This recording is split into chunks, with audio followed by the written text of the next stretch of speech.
Salam alaikum, bonjour les amis et bienvenue sur notre chantier à Misk. Aujourd'hui, on fait un test des bétons en fin de chantier avec notre labo LG Lab qui effectue des tests non destructifs au scléromètre sur l'ensemble de l'ouvrage. Comment on procède, Amine, pour ces tests? Tout d'abord, on commence par la préparation de surface.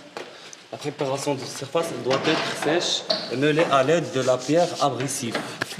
Je peux montrer la pierre abrasive.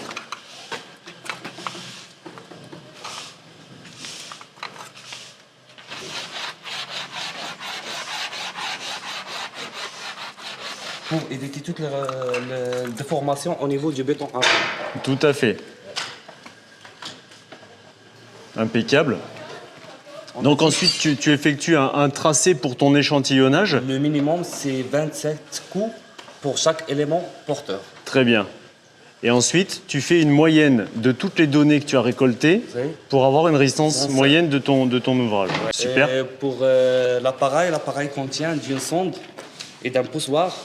Et c'est une bille de déclenchement. Pour le mode opératoire, c'est simple. L'appareil peut être en carré ou bien en angle, 45 degrés plutôt. Oui, en fait, il doit être bien à l'équerre. Ouais. Et l'équerre, on peut...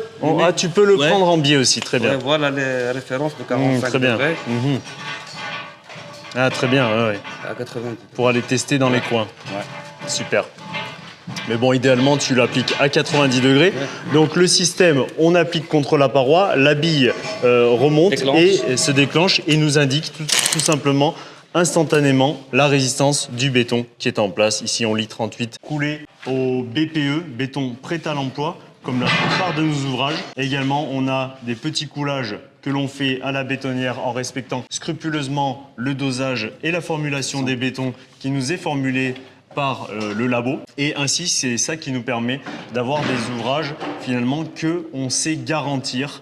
Donc à la fin des chantiers, nous, ce qu'on sait faire, c'est on propose, moi je l'offre, si vous allez le faire sur votre villa, le prix du marché, c'est 6 000 dirhams, prix public pour ce test pour les trois niveaux. Ouais, et on va tester trois éléments par niveau. Porteurs et en général, trois éléments porteurs. Ouais. Super. Nous, on l'offre aux clients à la fin de nos chantiers pour leur garantir finalement la bonne résistance de leur ouvrage. Ça, en plus, bien sûr, des réceptions, des ferraillages avant coulage. Et finalement... de contrôle de béton au moment de coulage. Exactement. En plus des tests aux éprouvettes. Ouais, et des tests lors du coulage avec quoi? Le cône d'Abraham. Le cône d'Abraham pour mesurer l'affaissement. Ouais. Et pour les cylindres pour les essais d'écrasement à 4 jours et à 28 jours.